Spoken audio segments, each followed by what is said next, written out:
Bienvenidos a Un Minuto para Ti. Hoy te traigo el tema interacción con docentes y compañeros. Uno de los principales desafíos de la formación virtual es afrontar la ausencia de contacto presencial, no solo con docentes, sino también con los compañeros y compañeras de clase, y evitar sentirse solo en esta nueva forma de aprender. Utiliza las herramientas digitales que te permitan una interacción frecuente con el grupo y el profesorado.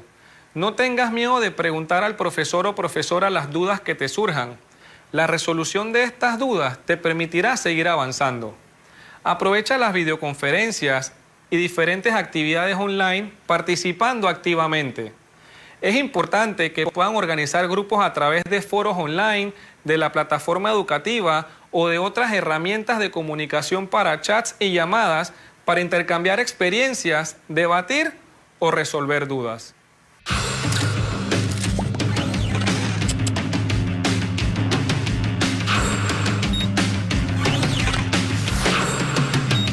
Aprende en casa a través de la televisión. Levántate con energía y conéctate con la estrella. Prepara tu lápiz, bolígrafo y cuaderno, porque Meduca presenta Conéctate con la estrella.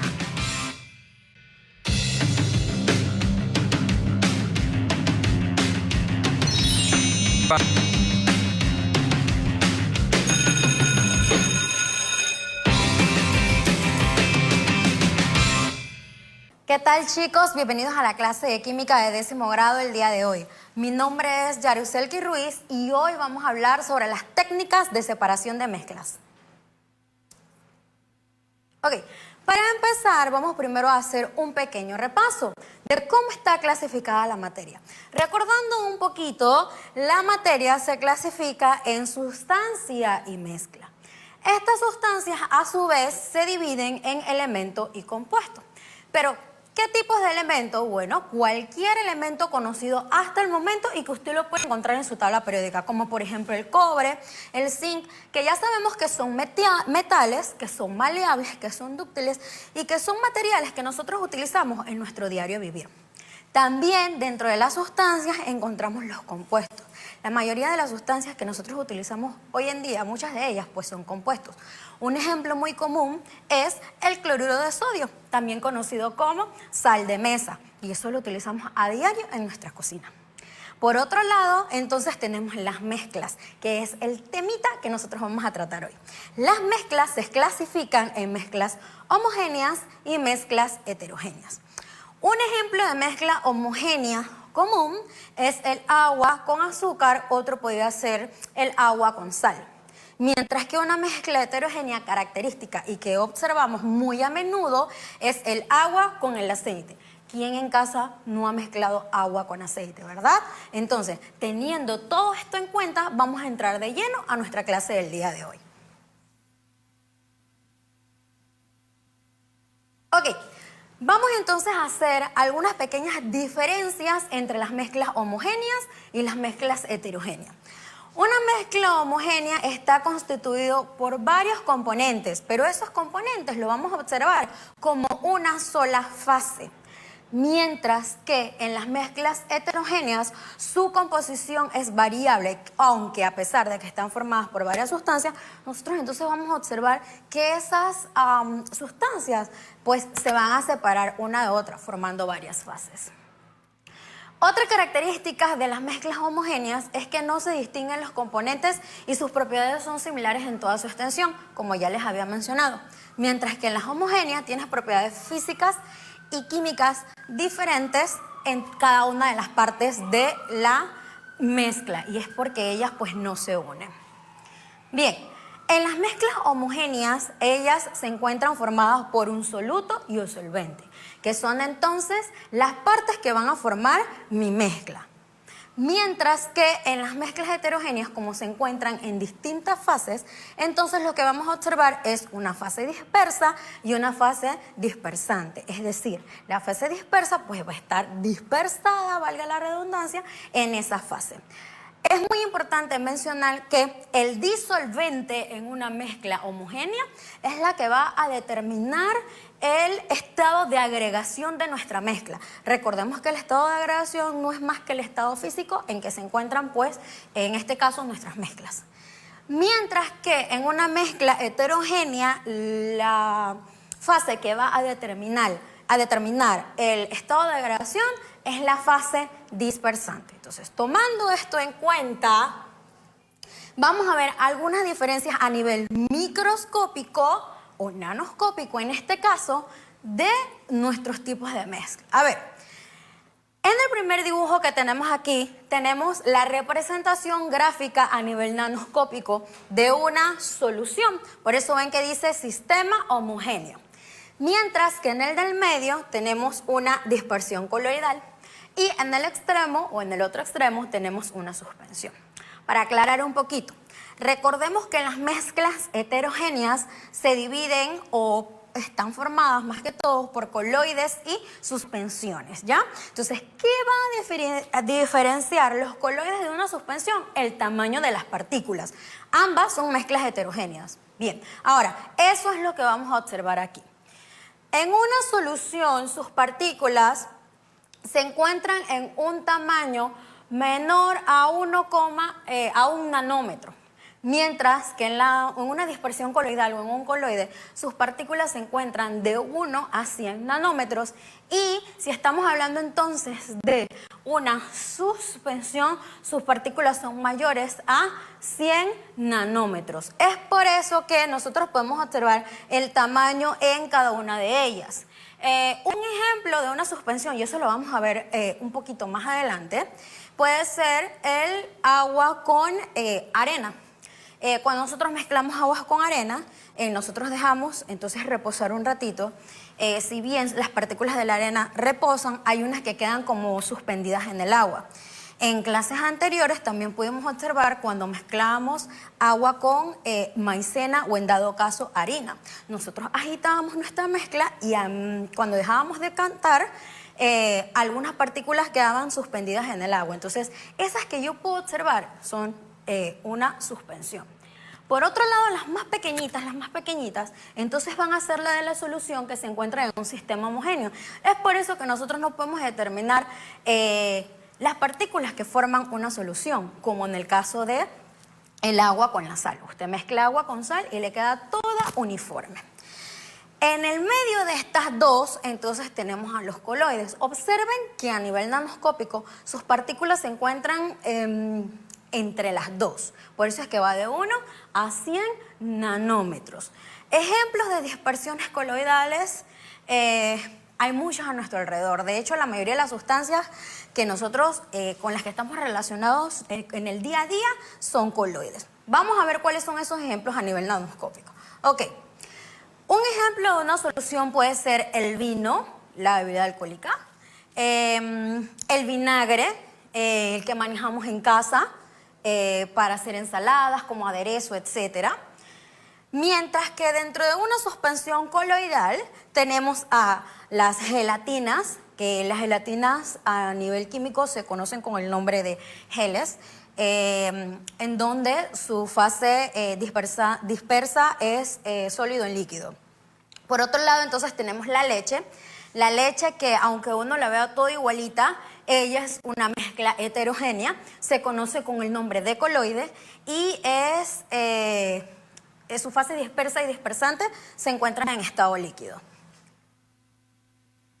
Mientras que en una suspensión, aquí tenemos de ejemplo una medicina. No sé si ustedes cuando se han enfermado han visto que hay medicinas que hay que preparar.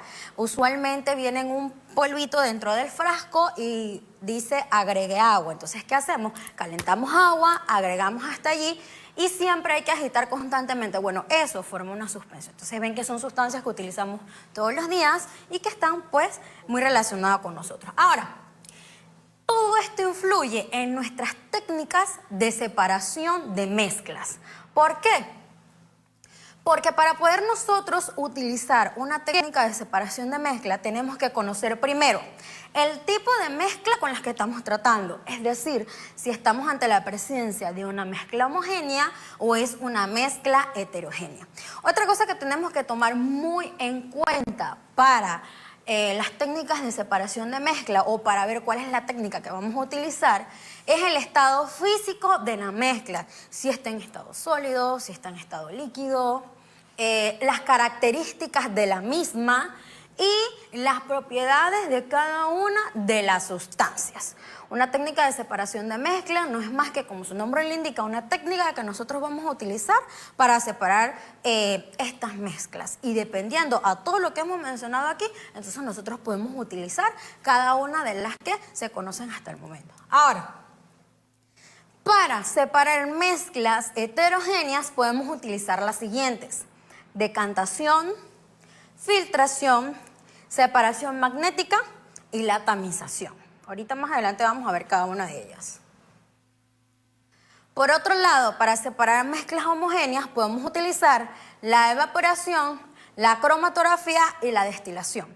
Quizás estas no son las únicas, usted puede ampliar su información, pero vamos a ver estas que son las más comunes y quizás las más utilizadas, con las que nosotros más nos podemos relacionar. Bien, ahora vamos a empezar con la decantación. La decantación se basa más que todo en las diferencias de densidades, es decir, de las densidades de las sustancias que nosotros vamos a utilizar. Para esto nosotros vamos a mezclar dos sustancias distintas, las vamos a agitar y luego entonces se dejan sedimentar las partículas sólidas y luego se vacía el líquido. Pero, ¿qué es eso de sedimentación? Cuando nosotros hablamos de sedimentación no es más que dejar en reposo la mezcla. Al cabo de unos minutos esa mezcla sedimenta, es decir, las partículas se encuentran en el fondo del vaso y por último lo que hacemos es que se vacía el líquido. Ejemplo, esto que nosotros tenemos aquí es una mezcla que puede ser, vamos a retomar el ejemplo del agua con arena. Luego que yo lo dejo sedimentar, las partículas me van a quedar en el fondo y entonces me va a quedar el agua, en la parte de arriba.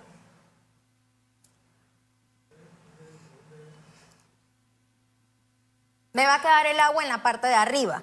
Entonces, ¿qué nosotros vamos a hacer? En este caso, con ayuda de un policial, que es esto que está aquí, nosotros vamos a decantar todo el agua que está allí y vamos a vaciar el agua en otro vaso químico. Podemos utilizar algún vaso plástico que tengamos en casa.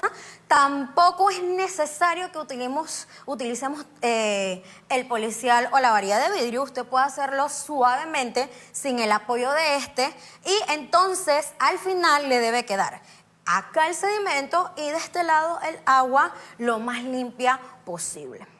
Otro tipo de decantación es utilizando este instrumento que está aquí, que se conoce con el nombre de embudo de separación. En este caso, nosotros tenemos una mezcla de agua con aceite y lo que hacemos es que por diferencia de las densidades, era lo que estábamos mencionando, observamos que el aceite queda en la parte superior y en la parte inferior nos queda el agua. Entonces, ¿qué hacemos? Tomamos un vaso químico, abrimos la llave que está aquí suavemente y esperamos entonces que el líquido que se encuentra en la parte inferior, en este caso el agua, pues salga del embudo. A medida que el agua va saliendo, entonces el líquido que está en la parte superior va a ir bajando y con mucho cuidado cuando el aceite llegue al borde de nuestra llave, entonces cerramos la llave y de esta manera nos queda dentro del embudo el aceite y en el vaso químico nos quedaría el agua. Esta técnica de separación, cuando utilizamos el embudo de separación, más que todo es para separar mezclas heterogéneas que están formadas por líquidos y líquidos. En el de la sedimentación, entonces, es cuando tenemos un sólido y un líquido. Muy bien. Ahora, vamos con la filtración. La filtración consiste en pasar una mezcla heterogénea a través de un filtro. Y les aseguro que en las casas, todo aquel que tiene cafetera o que su papá toma café lo ha visto. Utilizamos el filtro de café entonces para filtrar nuestro café. Bien, el filtro es un material poroso el cual deja pasar el líquido y retiene el sólido. Ahora, existen filtros de distinta porosidad y eso, el papel filtro que usted utilice va a depender pues de lo que usted quiera filtrar en este caso. Ahora, el residuo se va a quedar en el papel filtro y pues obviamente el agua va a pasar con lo que se conoce con el nombre de filtrado. En un laboratorio de química nosotros armamos este sistema que está aquí, que se conoce con el nombre de sistema de filtración. Para eso nosotros utilizamos un soporte universal, un anillo, un embudo simple, en este caso nuestro papel filtro y un vaso químico. Entonces cuando nosotros tenemos nuestra mezcla y deseamos obtener una mezcla más limpia, en el caso de que existan partículas suspendidas, lo que hacemos es que pasamos nuestra mezcla a través del filtro. Entonces, esas partículas que nosotros no podemos separar por decantación u otro método, van a quedar entonces suspendidas en el papel y el agua entonces nos va a salir un poco más limpia. Ese es el sistema que utilizan entonces pues las cafeteras que nosotros tenemos en nuestros hogares a la hora pues de tomar café. Bien, la separación magnética, como su nombre lo indica, es utilizando pues el magnetismo. Nosotros utilizamos un imán. En este caso separa metales de los no metales utilizando un campo eléctrico. Para eso podemos tener una mezcla, por ejemplo, de azufre y limaduras de hierro.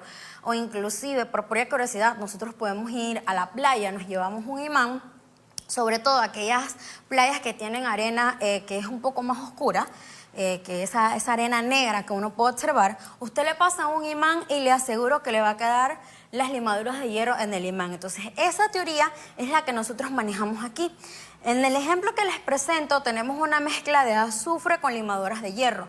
Nosotros pasamos pues el imán en nuestra mezcla y van a quedar en el imán contenidas las limaduras de hierro, dejándonos el elemento no metálico, en este ejemplo pues el azufre. Entonces la base de la separación magnética es utilizar entonces el campo eléctrico para separar entonces metales de no metales.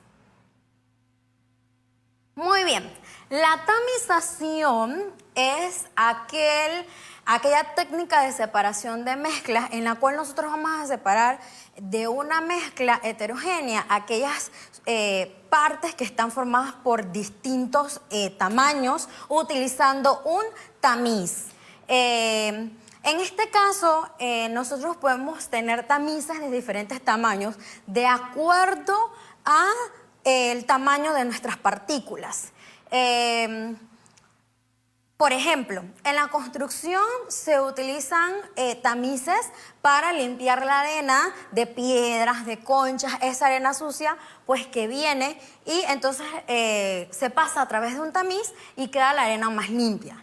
En nuestros hogares nosotros utilizamos un cernidor o colador para entonces pues colar la harina por si acaso trae algunos grumos como nosotros le llamamos.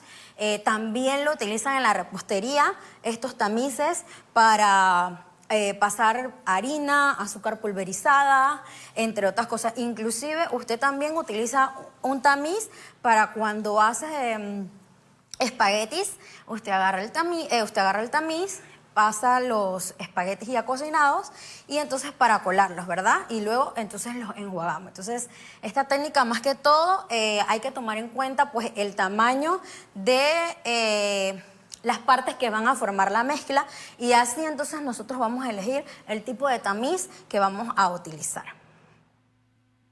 Ok. La evaporación se basa en las diferencias de los puntos de ebullición y la evaporación se utiliza para separar mezclas homogéneas. Uno de los componentes de la mezcla por lo general pasa de estado líquido a estado gaseoso y el componente sólido se va a quedar en el fondo.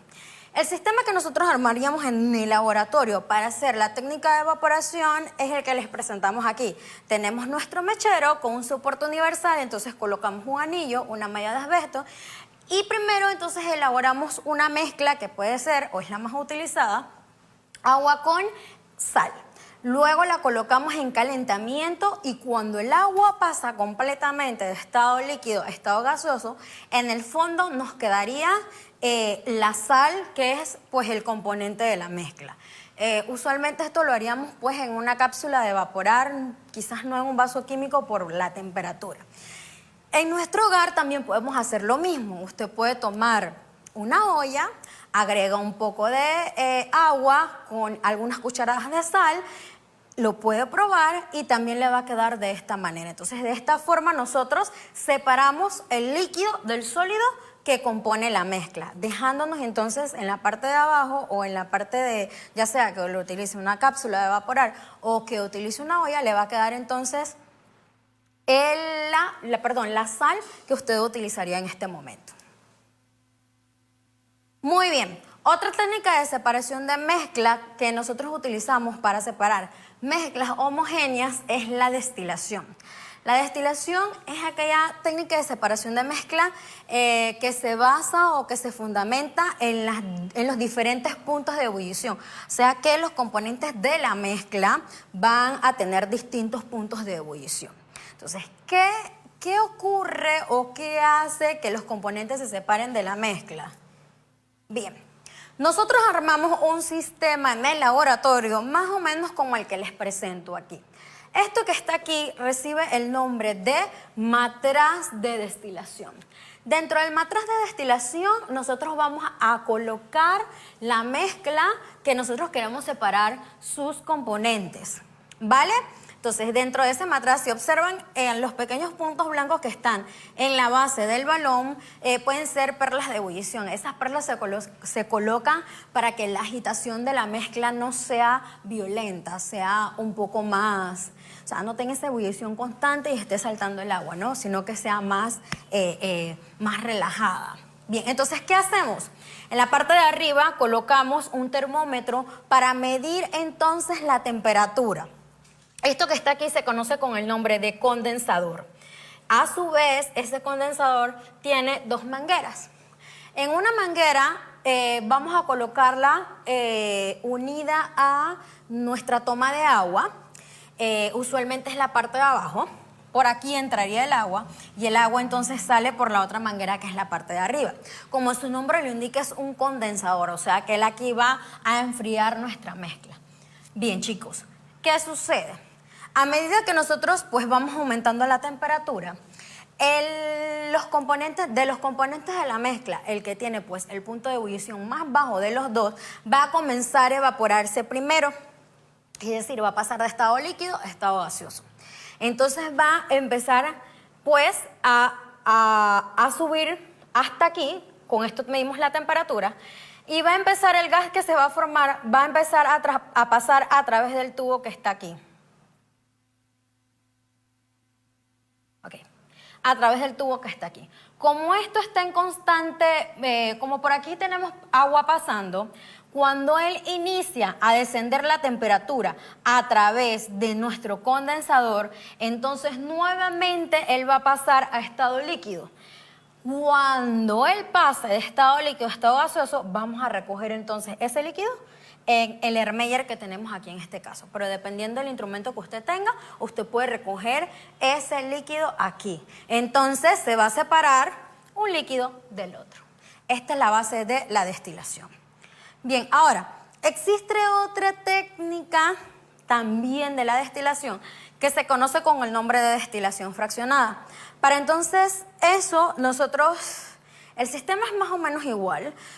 Lo que cambia es el condensador, la columna que vamos a utilizar, en la cual a medida que van pasando va aumentando la temperatura, asimismo entonces van convirtiéndose los diferentes componentes de estado líquido a estado gaseoso y van entonces a ir saliendo uno a uno a medida que aumenta la temperatura.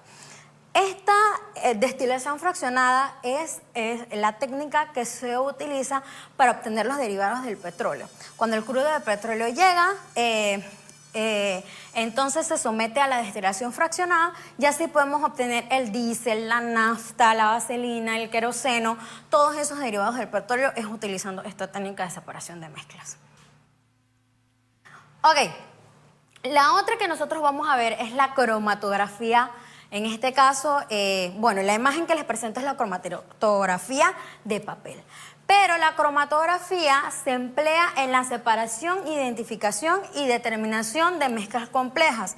Es decir, para aquellas mezclas en las cuales es más difícil separarlas pues, de los componentes. Ahora, en el caso de la cromatografía de papel, nosotros vamos a utilizar un filtro en el cual vamos a colocar la muestra. Y él va a separar los componentes cuando se pone en contacto con un disolvente. En este caso vamos a obtener una fase móvil y una fase estacionaria. En el caso de la cromatografía de papel, la fase móvil pues va a ser nuestro disolvente que va a ir arrastrando a través de nuestro papel los diferentes componentes, mientras que la fase estacionaria entonces va a ser el papel con las muestras colocadas. Existen otros tipos de cromatografía como la cromatografía líquida que se utiliza para analizar muestras y nosotros queremos saber entonces exactamente de una muestra X específicamente qué componente hay y qué cantidad hay dentro de esa muestra que nosotros estamos investigando. Bien, ahora vamos a divertirnos un poquito y vamos a pasar al laboratorio a experimentar un rato. Bienvenidos chicos entonces al laboratorio. Ya yo me puse mis implementos de seguridad. En este caso pues busqué mi bata. Si usted tiene lentes de seguridad los puedo utilizar, aunque no vamos a utilizar ninguna sustancia que en este caso nos causa algún daño, pero por cuestiones de seguridad usted entonces lo puede hacer. Si desea utilizar guantes pues también lo puede utilizar. Ahora, ¿qué nosotros vamos a hacer hoy? Pues nosotros vamos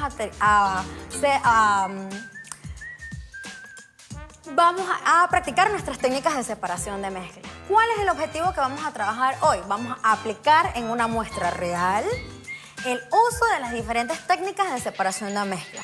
Para eso vamos a utilizar los siguientes materiales.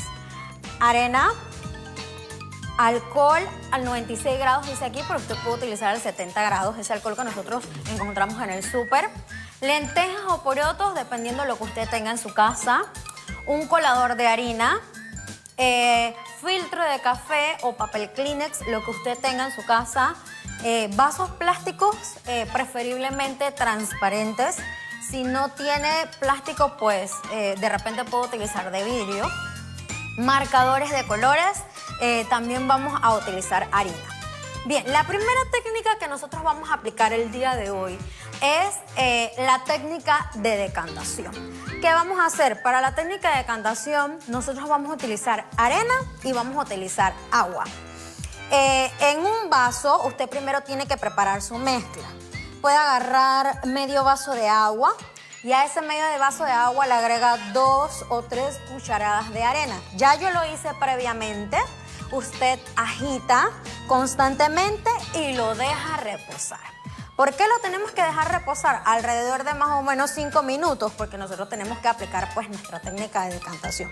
Cuando nosotros dejamos reposar la mezcla, entonces vemos que las sustancias que se encuentran, las partículas que se encuentran pues en estado sólido se van a ir al fondo del vaso y esto es por las diferencias de densidad.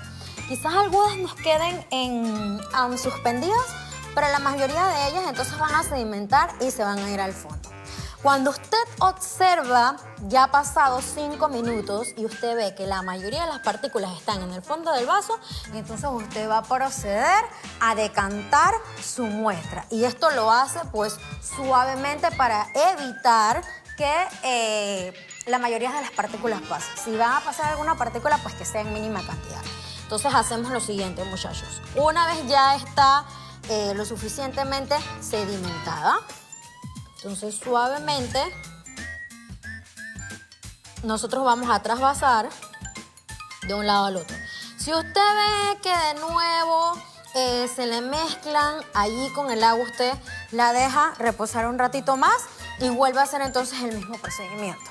De esta manera entonces usted va a poder separar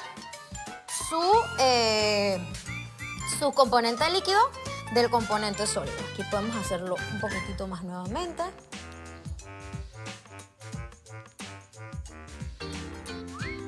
Ok. Observen que se me ha pasado la mínima cantidad de partículas, pero esas son las que ya quedan entonces pues en suspensión.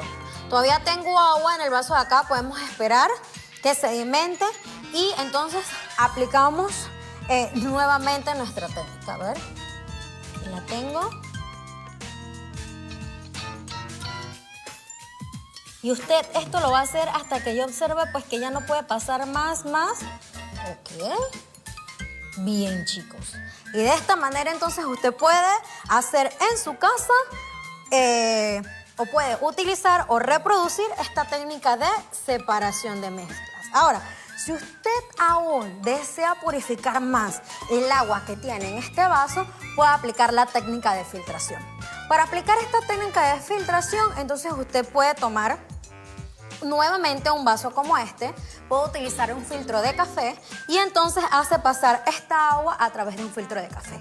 Le quedan entonces las pequeñas partículas de la arena que están aquí suspendidas, le van a quedar en el papel filtro y entonces el agua le va a salir prácticamente limpia.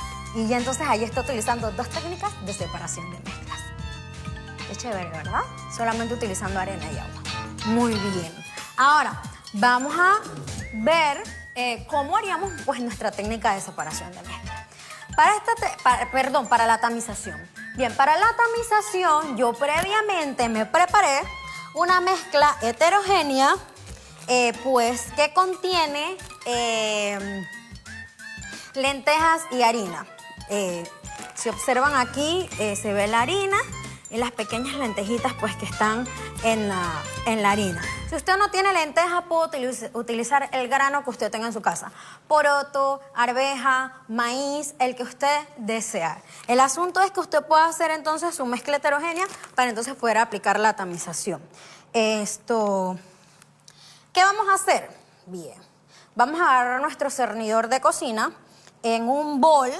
En este caso yo tengo este que está aquí. Entonces vamos a agregar una pequeña cantidad de nuestra mezcla. Y acuérdense que aquí se basa más que todo en la diferencia del tamaño de las partículas, utilizando una mezcla heterogénea. Vamos a hacer un poquitito. Y entonces usted simplemente para la tamización pues utiliza entonces su cernidor. En este caso.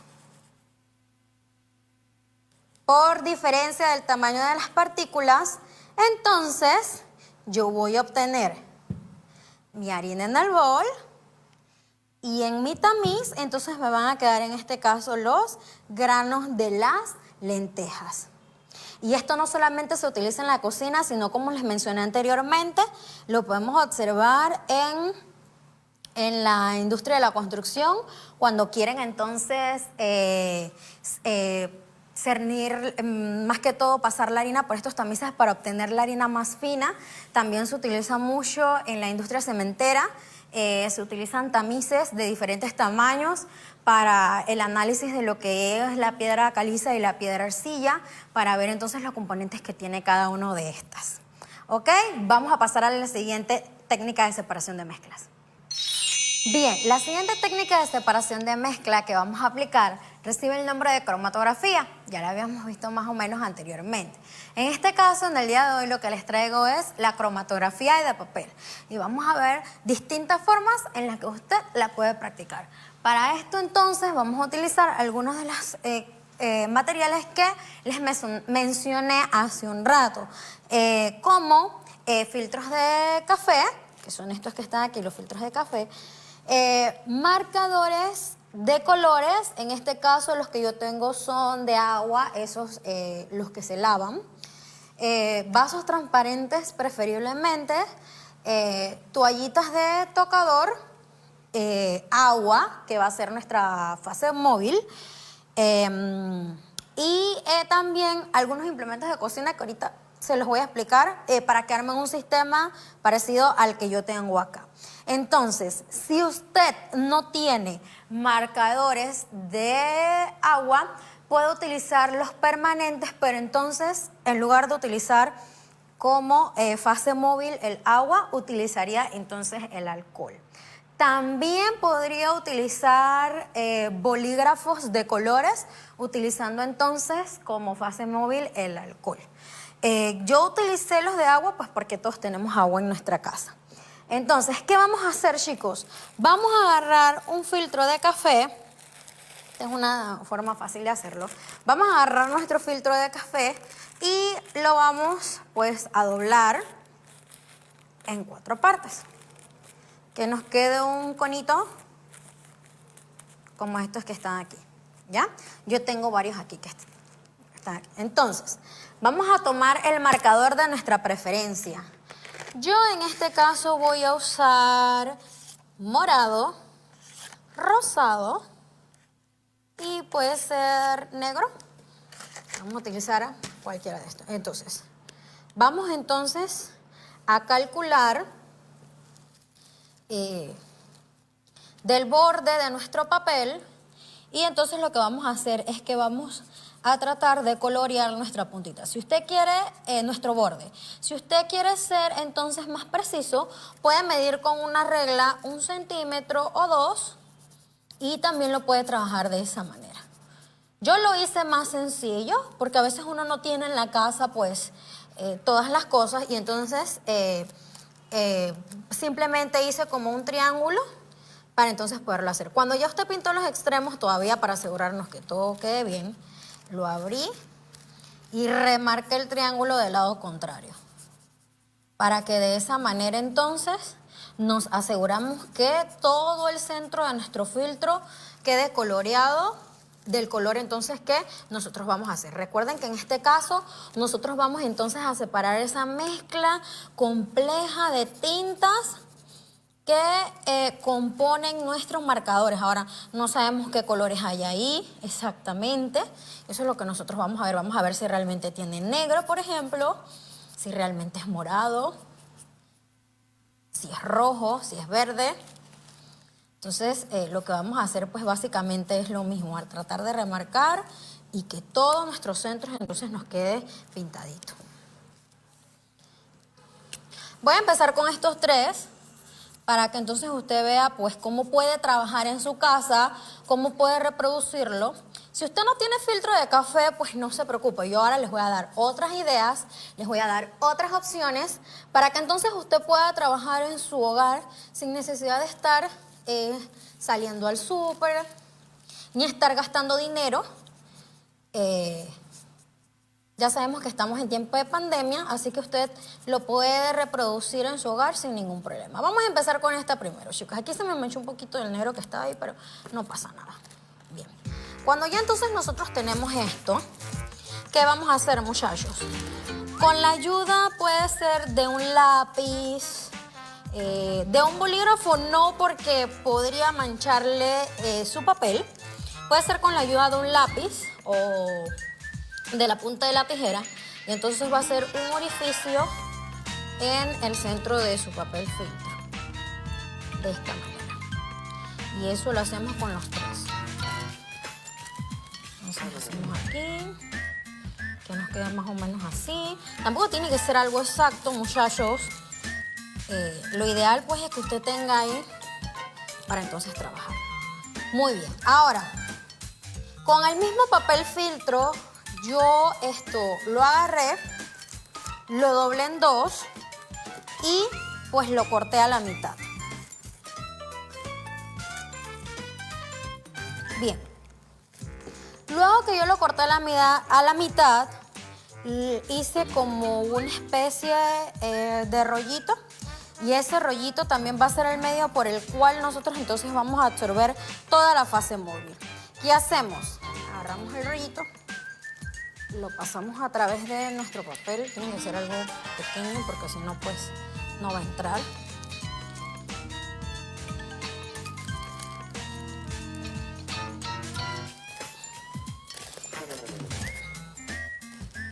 Usted trate de que por lo menos le quede un poquito ahí, que traspase de tal manera que todo tenga contacto, más o menos algo así, ¿ya?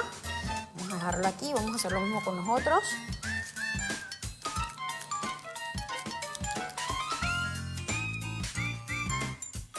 Entonces, así mismo usted pues se va divirtiendo un poco, va haciendo algo diferente, está aplicando la química, técnicas de separación de mezclas.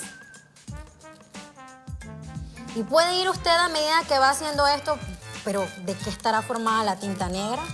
¿Será que es realmente toda negra? La rosada, la morada realmente, si recordamos, el morado es un color secundario. Así que, ¿qué colores podría contener ese morado? Entonces, y por último, vamos a hacer con el rosado. Ay, ok. Muy bien, chicos. Bien, ahora, una vez tenemos eso, vamos a tomar nuestros vasitos transparentes y vamos entonces a agregarle agua hasta cierta cantidad. Puede ser un poco más arriba de la mitad. Algo como así.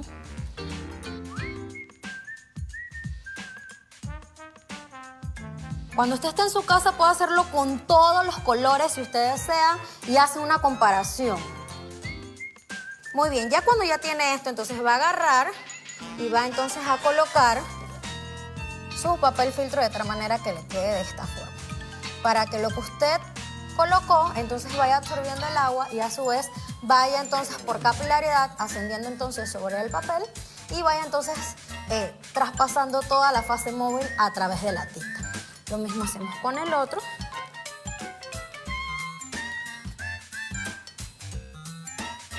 Colocamos. Vamos a ponerlo por aquí para que ustedes lo vean. Y por último, ok.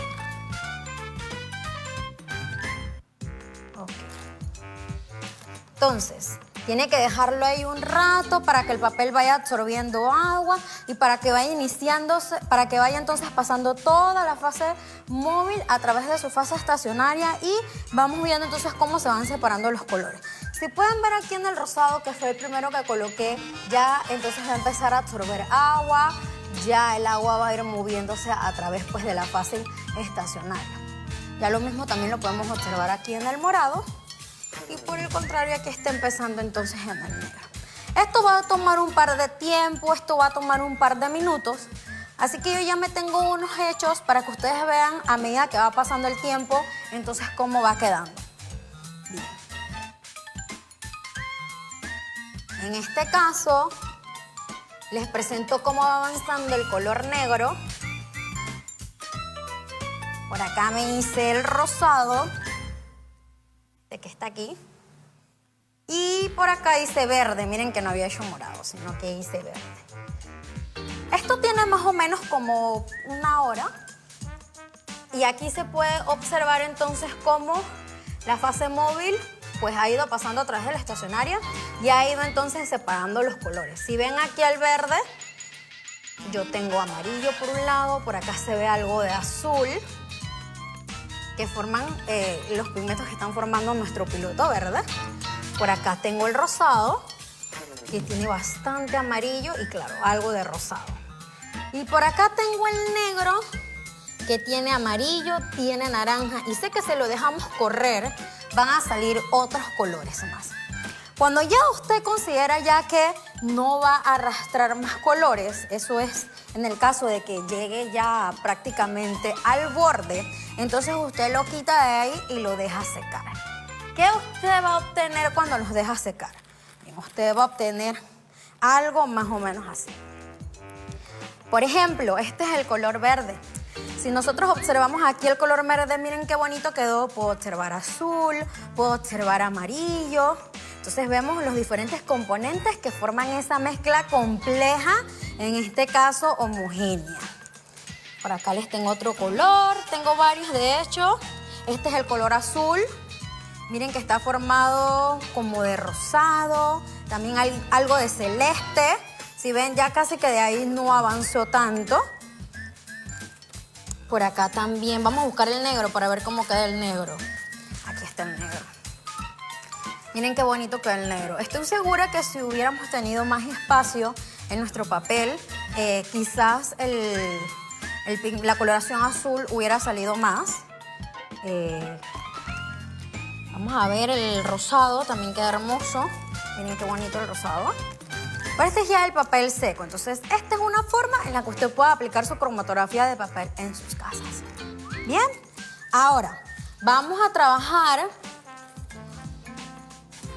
otra técnica que también es cromatografía de papel, pero que usted la puede armar de una manera distinta y pues también lo puede hacer en su casa. Si no tiene una, pues puede armar la otra. Para eso también vamos a necesitar agua, los marcadores de colores. Y yo me fui a la despensa de mi hogar y busqué estos dos vasos que fueran del mismo tamaño. Con 2 lápices me armé esto que está aquí, los uní con cinta adhesiva. Los dejé fijos aquí para evitar que se movieran. Y también tengo un bol transparente, que es el que me va a servir para sostener entonces mi fase inmóvil y que pueda pasar a través de mi fase estacionaria. ¿Qué vamos a utilizar en este caso? Bien, en este caso vamos a utilizar papeles de tocador, estos que están aquí. Usted con una regla puede medir del borde hacia arriba como 1 centímetro.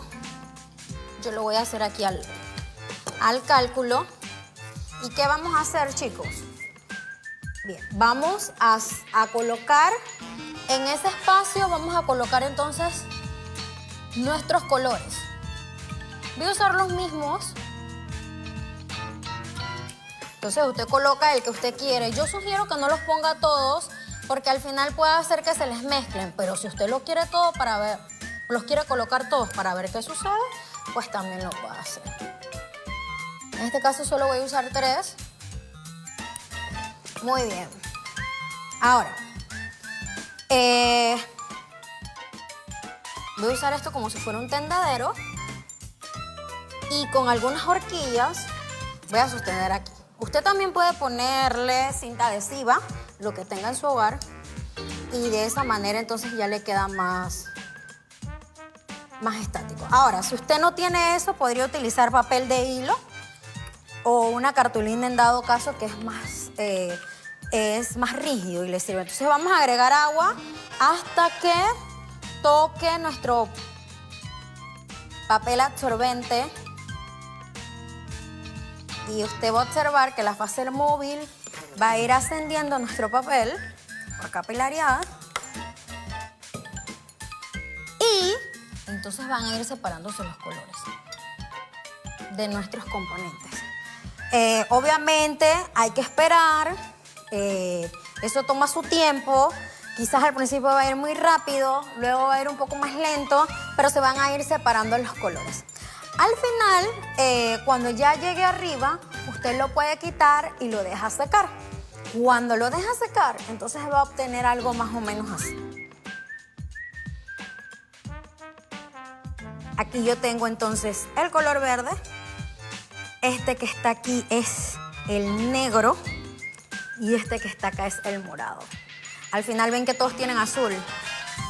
El negro no es negro, el verde no es verde y el morado tampoco es morado, sino que son una mezcla de colores. Y por acá también me hice otro que tiene chocolate en el centro. Este sí era turquesa y este que está acá es el rosado. Y quedan bien bonitos. Es algo que usted puede hacer en su hogar, que se puede divertir, que puede hacer inclusive una comparación para ver qué marcador tenía el mismo color y asimismo aprende química y aplica las técnicas de separación y mezcla. Espero que la clase del día hoy les haya gustado. Nos vemos en la siguiente clase. Soy la profesora Yaruselki Ruiz, química de 10º grado.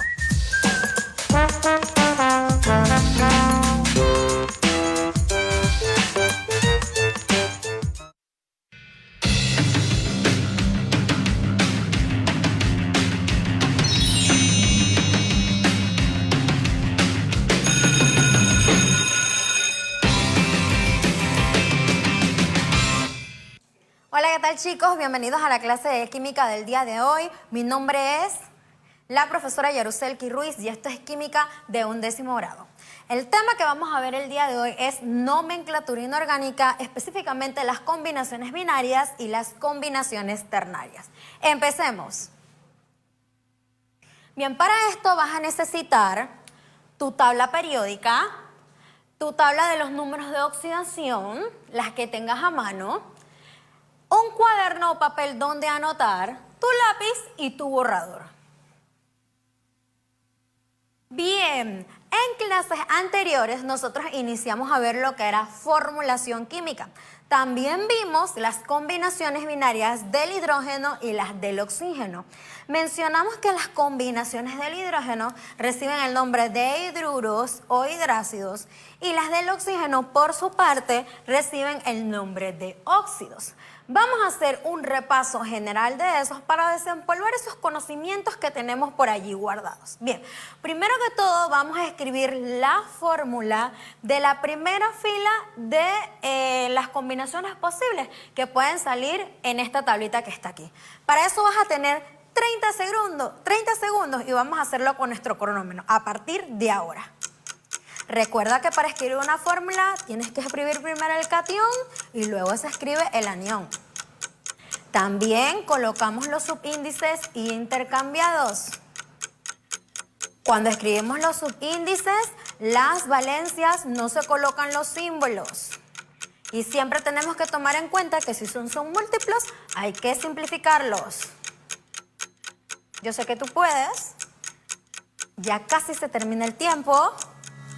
Muy bien. Nuestra primera combinación para el hidrógeno sería CuH. Ambos tienen valencia 1, así que la colocamos intercambiadas, recordando que el 1 en química no se pone. Por su parte, cuando combinamos el estaño con el hidruro, entonces escribimos primero SNH y el subíndice 4, porque el hidruro también tiene, pues, valencia 1. Muy bien, vamos ahora con el siguiente ejemplo. Vamos ahora a las combinaciones para el oxígeno. Para esto también vas a tener 30 segundos, a partir de ahora. Recuerda las reglas que mencionamos. Primero vas a escribir el catión y luego el anión.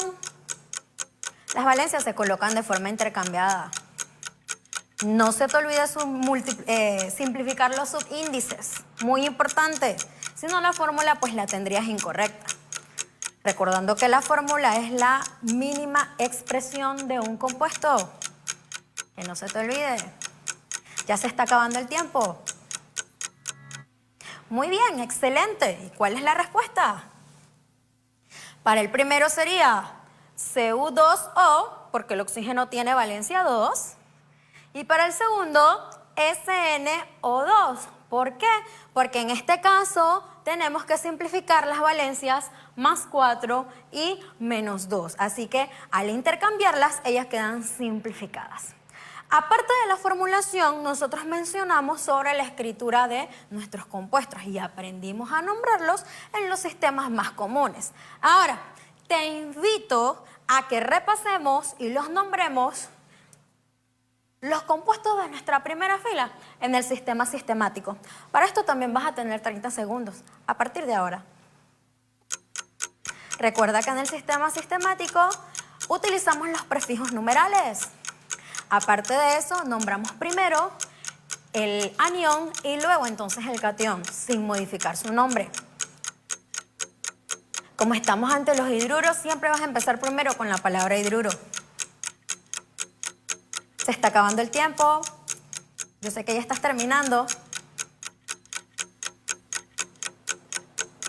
Y el tiempo terminó. Vamos a ver tu respuesta. Para el primero sería hidruro de cobre. En este caso los subíndices son 1, así que podemos omitir el prefijo mono.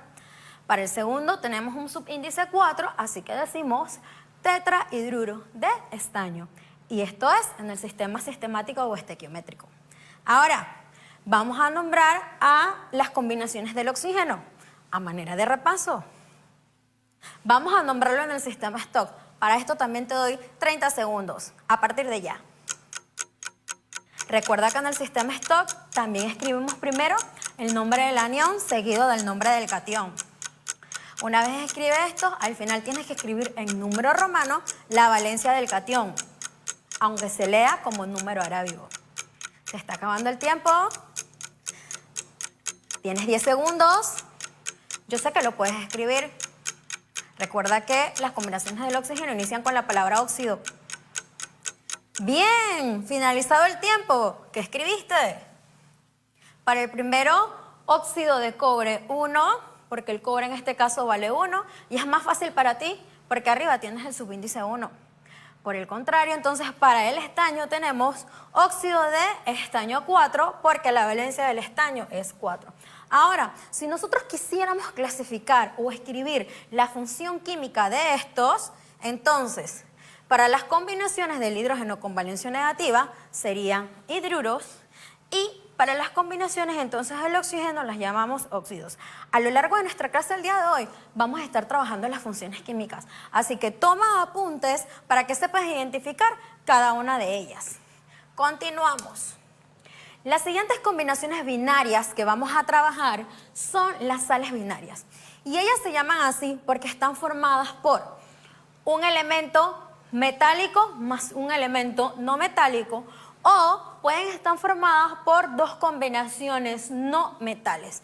Binarios porque entonces están formadas por dos elementos, por eso se llaman sales binarias. Algunas veces, cuando los que se combinan son elementos metálicos con elementos del grupo 7A de la tabla periódica, también se conocen con el nombre de sales aloideas, siempre y cuando sean elementos del grupo 7A, pero en dado caso generalmente son sales binarias. Ejemplo de sales metal más no metal, podemos mencionar el cloruro de sodio o sal de mesa, el tricloruro de hierro, que es un compuesto que se utiliza para tratar efluentes de aguas residuales en el proceso de floculación. Por otro lado, también tenemos las combinaciones no metal más no metal, como el carburo de silicio, que se utiliza mucho a nivel industrial como semiconductor y por su alta resistencia a temperaturas y presiones. Y también tenemos el sulfuro de carbono. Son ejemplos de sales no metal más no metal. Ahora, vamos a ver cuál es la fórmula general. Tenemos XY, subíndice A y B. Ahora, en este caso la X nos va a representar el elemento metálico o el elemento no metálico. La Y nos va a representar el anión, que ya sabemos que puede ser cualquiera de nuestros aniones monoatómicos. Recuerdan la tablita, allí pueden encontrarlo. Si usted no tiene esa tablita a mano, la puede encontrar en internet, la puede encontrar en algún libro de química que usted posea, o puedes pedirle ayuda a tu profesor y él te la puede facilitar. Bien, por otro lado entonces, A va a ser el número de oxidación del anión y B va a ser el número de oxidación de catión. Estas sales las vamos a nombrar en los sistemas que ya tú conoces y con las reglas que ya conoces.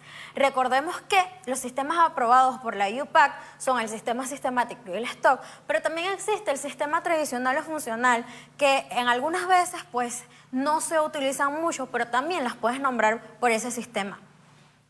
Ahora, nosotros vamos a ver algunos ejemplos en el sistema sistemático y en el sistema stock, siempre recordando las reglas, que para el sistema sistemático entonces utilizamos el nombre del anión seguido de la preposición de y luego el nombre de catión, utilizando entonces los prefijos numerales. Y en el stock también nombramos primero el anión, luego el catión, y agregamos el número romano al final, la valencia del catión. Así que no se te olvide. Bien, vamos a ver estos ejemplos que tenemos aquí.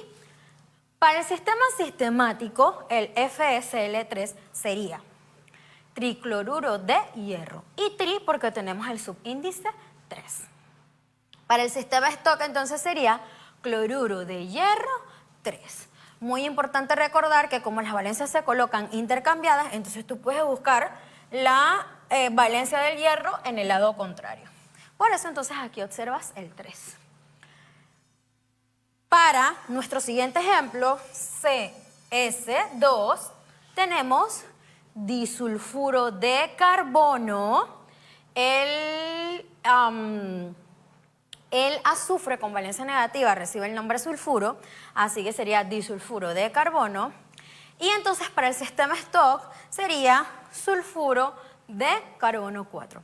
Y eso pasa porque en este caso, pues, las valencias están simplificadas. El carbono tendría valencia 4 y el azufre, pues, que tiene valencia menos 2. Así que esto podríamos simplificarlo. Ahora, para que tengas una idea más clara de lo que te estoy diciendo, sería lo siguiente.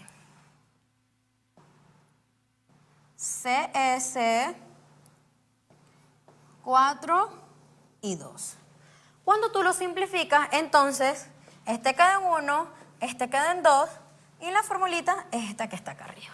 Entonces recuerden que una fórmula química siempre nos indica o hay que escribirla en la mínima expresión posible. De tal forma que si tú la dejas como está acá abajo, la vas a tener incorrecta. Así que tienes que expresarla de la forma contraria. Bien, sigamos.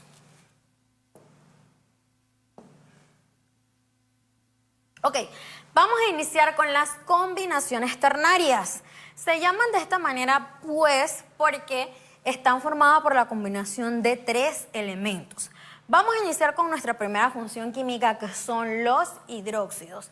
Los hidróxidos también se conocen con el nombre de bases, y las bases son muy utilizadas en nuestro diario vivir. Ellas son resbalosas al tacto, también son corrosivas, y por lo general se forman por la combinación de un metal y el anión hidróxido. Un ejemplo característico es el KOH, que es la potasa.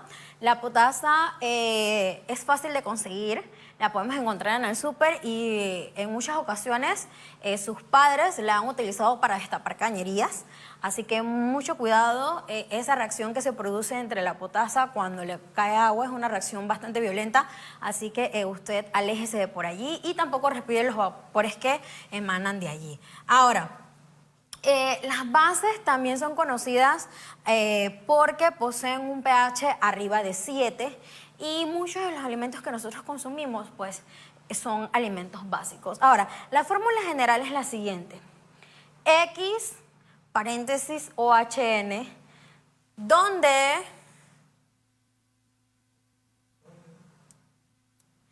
X me va a representar mi elemento metálico,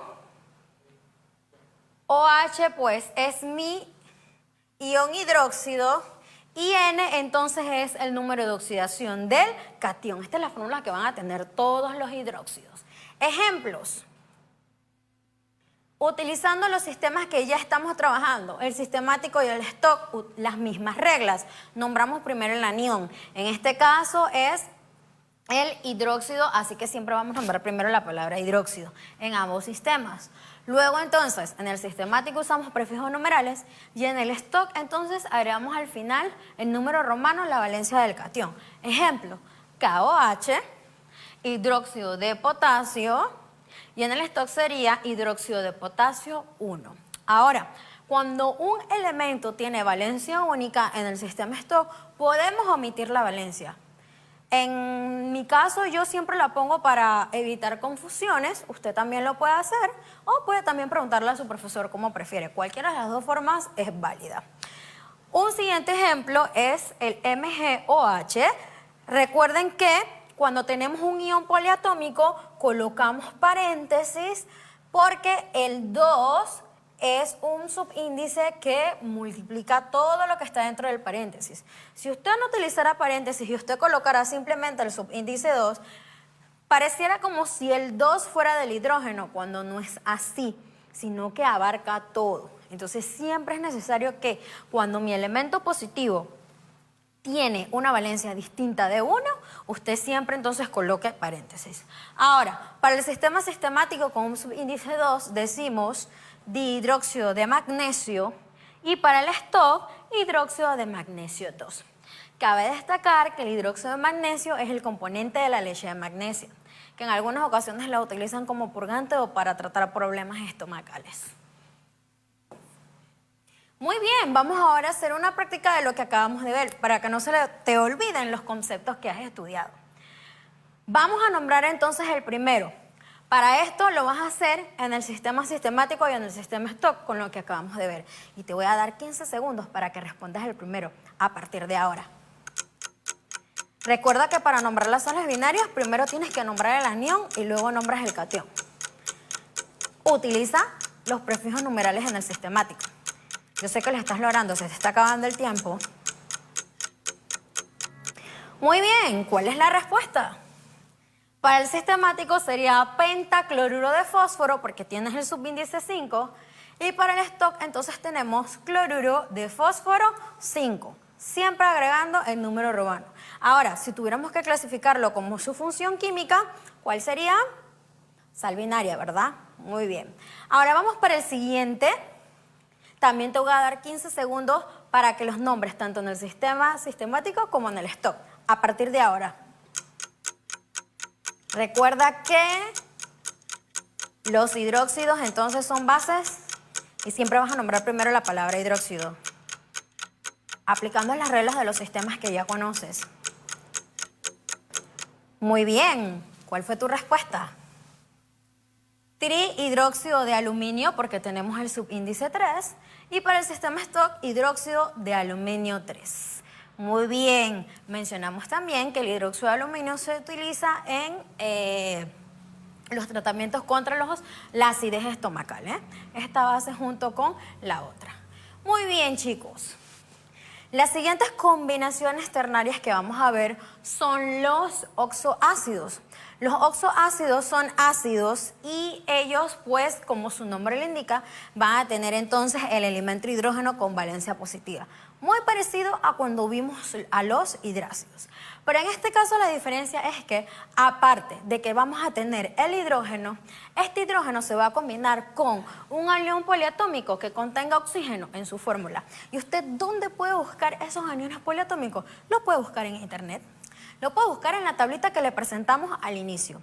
También le puede pedir ayuda a su profesor. Lo puede encontrar en cualquier lugar, no hay ningún problema, o en algún libro que usted tenga en su casa. Bien, ahora, para nombrar estos oxoácidos lo vamos a hacer en nuestro sistema tradicional o el sistema funcional. También lo puede hacer en el sistemático, pero para este efecto solamente vamos a tratar el sistema tradicional. ¿Cómo vamos a nombrar en este sistema? Bien, vamos a nombrar primero la palabra ácido, luego seguido el nombre del anión modificados con las terminaciones ito y ato, de la siguiente manera. Oso e ico, de la siguiente manera. Si el anión termina con ito, usted le va a agregar oso. Y si termina en ato, entonces usted le va a agregar le va a cambiar la terminación a ico. Muy importante. Ejemplo. Muy bien. El primer ejemplo que les presento aquí es el ion poliatómico nitrito, cuya fórmula es NO2. Ahora, solo del nitrito. Vamos a escribir cómo sería la fórmula del nitrito. H, porque primero tenemos que escribir la H que nos va a representar pues nuestro ácido, NO2. Ahora, recordando las valencias. El nitrito tiene valencia -1, así que usted coloca las valencias intercambiadas. El 1 iría aquí y como el hidrógeno tiene valencia +1, no la ponemos. Por lo tanto, la fórmula nos queda HNO2. Ahora, ¿cómo se llamaría en el sistema tradicional? Si la terminación es ito, lo cambiamos a oso. Por lo tanto, sería ácido nitroso. Bien. Siguiente ejemplo, tenemos el nitrato, cuya fórmula es NO3 y su valencia es -1. ¿Cómo sería la fórmula del ácido? Muy parecida a la de arriba. HNO3. Recalcando que el nitrato tiene valencia -1 y el hidrógeno tiene valencia +1. Valencias intercambiadas, así que se simplifican. Y lo nombraríamos de la siguiente manera. Ácido nítrico. Nítrico porque el nitrato termina en ato y ya aprendimos que la terminación ato hay que cambiarla a ico. Muy bien, otros dos ejemplos más para que te quede un poquito más claro. SO4, el sulfato tiene valencia -2. Vamos a ponerlas aquí de todas formas para que no se nos olviden. -2, -1, -1. sulfato tiene valencia -2. Cuando nosotros formamos entonces este ácido, el 2 del sulfato pasa al hidrógeno y como el hidrógeno tiene valencia 1, pues no se pone nada. Por lo tanto, su nombre sería ácido sulfúrico. ¿Ok? Bien. Ahora, siguiente ejemplo.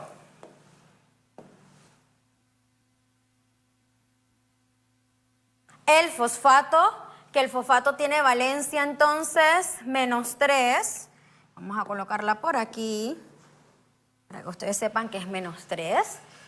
El fosfato cuya fórmula es entonces como ácido H3PO4. El 3 que es la valencia del fosfato y pues el H, entonces ya sabemos que es valencia +1. Y como el fosfato termina en ato, entonces la terminación la cambiamos a ico. Ok, muy bien. Entonces, solamente para recordar que los oxoácidos entonces son la combinación del hidrógeno con un anión poliatómico que contenga oxígeno en su fórmula. Si ustedes observan aquí, todos estos tienen oxígeno en su fórmula y vuelvo y repito, usted puede buscar la lista de los aniones poliatómicos y usted puede buscar allí inclusive para practicar todas las combinaciones posibles de los ácidos que usted podría formar y puede ir nombrando cada uno de ellos a manera de práctica. Recuerden que estos también son combinaciones ternarias. ¿Ok? Bien, vamos ahora para las oxosales. Las oxosales también tienen, si ven la contracción esta que está aquí, oxo, porque va a contener oxígeno en su fórmula. En este caso ellas se forman porque se va a combinar un metal más un anión poliatómico que tenga oxígeno en su fórmula. De ahora en adelante vamos a utilizar bastante esos ojitos de los números de oxidación, así que usted siempre tenga la llamado a mano para cuando tenga que nombrar sus compuestos durante la clase. Entonces, las oxosales, un ejemplo, o podemos mencionar algún ejemplo de ellas, como son este que está aquí, que es el hipoclorito de sodio. Si ven, entonces aquí tengo un metal y tengo el anión poliatómico hipoclorito, cuya valencia es -1 y el sodio es +1. El hipoclorito de sodio se usa como desinfectante, de hecho es el componente del Clorox, el componente básico. Usted puede buscar inclusive en su casa el Clorox y puede fijarse entonces la concentración a la cual se encuentra el hipoclorito de sodio. Por otro lado, entonces, también tenemos el carbonato de calcio, que es un oxosal. Observen que hay un metal y también entonces tenemos el oxígeno que forma parte del ion poliatómico que está aquí. Ese ion poliatómico es el CO3, que recibe el nombre de carbonato.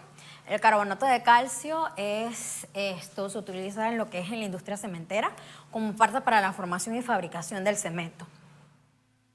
Muy bien, ahora para nombrar estas oxosales vamos a trabajar entonces primero el sistema STOP. ¿Cómo vamos a nombrar en el sistema STOP? Pues vamos a manejar las reglas que usted ya conoce. Vamos a nombrar primero el anión, luego vamos a nombrar la preposición de y después el catión. Recuerden entonces que el anión, como es mi ion poliatómico, usted tiene que fijarse en su lista qué ion poliatómico usted está tratando. Si es carbonato, si es sulfato, si es fosfato, nitrato. A medida de que se los vaya aprendiendo y los aprenda a reconocer cada uno de ellos. Y por último, entonces nombra el catión y muy importante, agregar en número romano la valencia de nuestro elemento al final. Ejemplo, para el primero tenemos hipoclorito de sodio y mencioné el 1.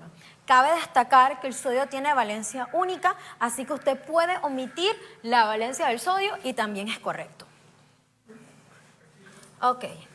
Ahora, el siguiente sistema que vamos a trabajar es el sistema tradicional o funcional.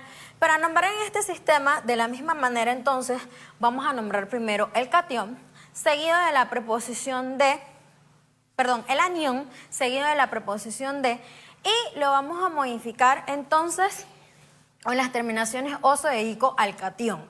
Si tiene un mayor número de oxidación va a terminar en ico y si tiene un menor número de oxidación va a terminar en oso. Usted también puede buscar eso en su tablita de los números de oxidación, pues porque ahí usted tiene la lista con nombre. Así que por esa parte no hay problema, a medida que usted entonces se los va a ir poco a poco aprendiendo y se vaya familiarizando con ellos. Muy bien, ejemplo, hipoclorito de sodio. En este caso no modifiqué el nombre de sodio porque en este sistema, cuando los elementos tienen valencia única, su nombre no se modifica. ¿Ok? Entonces, recordando, las oxosales son sales, solo que llevan un oxígeno metal más un oxígeno poliatómico en su fórmula, siempre con oxígeno. Ok, vamos entonces a hacer una práctica más o menos de lo que son las oxosales para ver y aprenderlo a nombrar y todo esto. ¿Vale? Y también vamos a ir escribiendo la función química para familiarizarnos con ellos. Bien, ¿qué vamos a hacer? Ya yo les di la fórmula, así que usted va a ir recordando poco a poco cómo lo va a escribir. Para esto te voy a dar 15 segundos. Vamos a trabajar entonces el primerito que está aquí. Solo nómbralos y si te sabes la función química, pues la escribes. Ok, vamos con la primera fila que tenemos aquí. Tienes 15 segundos a partir de ahora. Recuerda que siempre vas a nombrar primero el anión y luego entonces vas a nombrar el catión. Van siempre de forma intercambiadas. Las valencias siempre van de formas intercambiadas. Ok, muy bien. Vamos a ver entonces. Para el primero en el sistema tradicional tenemos sulfato férrico. Sulfato porque si observan aquí tenemos el ion sulfato. Tenemos el ion sulfato y tenemos el ion sulfato, este que está aquí, y las valencias van entonces intercambiadas. El sulfato que vale 2 se lo colocamos al hierro y el hierro que vale 3 se lo colocamos al sulfato. El hierro tiene 2 valencias, más 1 y más 3. Como la valencia más 3 es la más grande, entonces usted va a agregar la terminación ico. Bien, ahora, para el stock, entonces decimos sulfato de hierro 3. Sulfato, pues el ion, y 3 porque es la valencia del hierro. Y entonces la función química sería una sal. Si usted puso una oxosal, perfecto, no hay problema. Pero en general, entonces son sales. Bien, vamos con el siguiente ejemplo y te voy a dar 15 segundos para que lo resuelvas a partir de ahora. Bien, recuerda tomar en cuenta las valencias intercambiadas, cómo se llama el anión, cómo se llama el catión. Se está acabando el tiempo. Ya casi terminamos. Muy bien. Vamos a ver entonces cómo se llama en el sistema tradicional. Fosfato de magnesio, ¿ya? Para este sistema. No modificamos su nombre porque el magnesio tiene valencia única que es más 2. Bien, para el stock entonces tenemos fosfato de magnesio 2. Usted puede agregar la valencia o simplemente la omite. Y por último entonces en la función química tenemos que también es una sal. Si usted puso una oxosal, perfecto. No hay problema, también está muy bien. ¿Ok? Bien, ahora aquí tenemos como una mezcla de todo lo que hemos visto y como que la prueba de fuego. Vamos a ver qué tal nos va con eso. Tenemos desde el principio hasta ahora. Vamos a ver cómo nos va. Vamos a resolver primero todo lo que está en la primera fila. El sistema tradicional, el stock y de paso vas a colocar la función química. A ver si recuerdas. Bien, vamos a darte 15 segundos para eso. A partir de ahora. Recuerda las terminaciones. Cuando llevan el anión poliatómico OH, ¿cómo se llama? ¿Cómo se llama entonces en ese sistema? Valencias siempre van intercambiadas. Recuerda las terminaciones oso, e, ico. Muy bien. Ok, para el sistema tradicional, los OH se llaman entonces hidróxidos. Entonces vamos a nombrar hidróxido cobáltico con la terminación ico, porque el cobalto tiene 2 valencias posibles, más 2 y más 3. Entonces, cobáltico vendría a ser el más 3 porque es la más grande.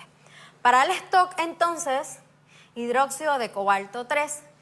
Y por aquí, la función química entonces es un hidróxido. Muy bien, vamos ahora con el siguiente ejemplo. AuO. Tienes 15 segundos para resolverlo. Ok. Recuerda que es un compuesto binario. Es un compuesto binario. ¿Cómo se llaman las combinaciones del oxígeno? Se está acabando el tiempo. Excelente. Las combinaciones del oxígeno reciben el nombre de óxidos. Así que para nombrar en el sistema tradicional, nombramos primero la palabra óxido y luego las terminaciones oso e ico. El oro tiene dos valencias, +1 y +3.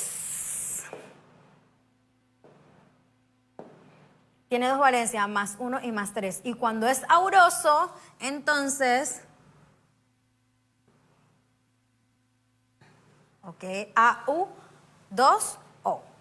Ok, para el sistema Stock, entonces, sería lo siguiente. Bien, siguiente ejemplo, chicos. Observen que aquí ahora tengo una combinación binaria, así que para esto también vas a tener 15 segundos a partir de ahora. Recuerda cómo se llaman las combinaciones binarias con el elemento oxígeno, qué nombre reciben. También recuerda las terminaciones oso e ico, cuando se utilizan en el sistema tradicional. Se está acabando el tiempo. Muy bien, vamos a ver ahora cómo se nombran. Para el sistema tradicional, entonces, decimos que se llama óxido auroso, recordando entonces que el oro tiene valencia +1 y +3. En este caso, con valencia 1, está aquí, recuerden que el 1 no se pone, la terminación oso. Y el 2 que está acá, entonces me va a indicar el subíndice del oxígeno. Ahora, por otro lado, en el stock, entonces, óxido de oro, 1. Y como ya entonces ustedes mencionaron, tenemos entonces que la función química sería un óxido. Vamos a ver el siguiente ejemplo y último en este caso, el CaCO3. Tienes 15 segundos para resolverlo. Bien, que no se te olvide, combinación ternaria. ¿Qué tipo de combinación ternaria es esta que está aquí? Tienes un ion poliatómico con oxígeno en su fórmula y un metal. Tiempo, bien, vamos a ver entonces cómo se llama. Carbonato de calcio, y no le cambiamos el nombre porque en este sistema el nombre no se le cambia. Para el sistema Stock, entonces, carbonato de calcio 2, recuerda que también puedes omitirlo. Y entonces la función química sería una sal. Muy bien, chicos, espero que les haya gustado la clase del día de hoy, donde aprendimos un poquito más sobre nomenclatura. Recordemos que la nomenclatura entonces inorgánica es aquella, entonces nosotros vamos a trabajar los elementos que no contienen carbono en su fórmula. En este caso vimos las combinaciones binarias y las combinaciones ternarias. Las binarias, que son las que se forman de la combinación de dos elementos, y las ternarias, que se forman de las combinaciones de tres elementos. Aparte, aprendiste las distintas funciones químicas y ya puedes reconocer cada una de ellas. También aprendiste a nombrarlo en tres sistemas distintos y los más usados entonces van a ser el Stock y el sistema sistemático estequiométrico. Pero también aprendiste el sistema tradicional. Por si acaso te topas con ellos en tu casa, ya puedas identificarlos. Recuerda que muchos de estos compuestos forman parte de las sustancias que utilizas en tu diario vivir. Por ejemplo, el hipoclorito de sodio como desinfectante y parte del cloro, y también el hidróxido de magnesio, que forma parte de la leche de magnesio. Espero que te haya gustado la clase. Que tengas un buen día. Nos vemos en el siguiente tema.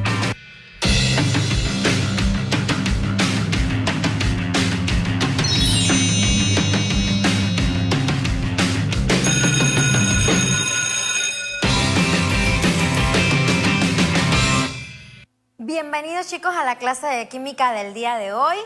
Mi nombre es Yaruselki Ruiz y esta es la clase de 12º grado. En el día de hoy vamos a tratar el tema del estado líquido y el estado sólido.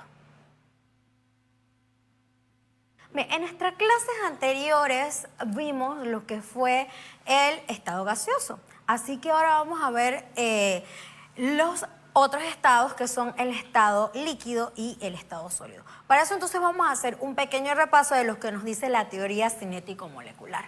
¿Qué nos dice esta teoría? Que la materia está formada por pequeñas partículas que están en constante movimiento, siempre en constante movimiento. No importa qué tan rápido o qué tan lento sea, pero siempre en constante movimiento.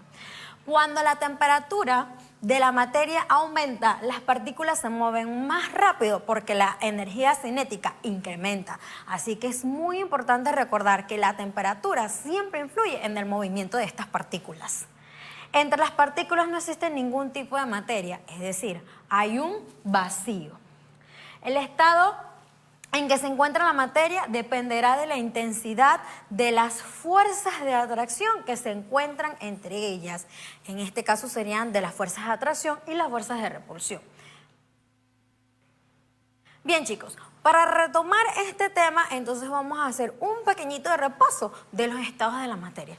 Recordemos que los estados más conocidos son el estado sólido, el estado líquido y el estado gaseoso. Aparte de esto, también conocemos el estado plasma, que es un estado ionizado, pero pues que también forma parte de los estados de la materia. Ahora, entre algunas de las diferencias de los estados, podemos decir que en el estado sólido predominan entonces las fuerzas de atracción y es por eso que sus partículas se mantienen entonces juntitas como las observan aquí, muy unidas unas de otras y bien cercas. Un ejemplo característico puede ser el hielo.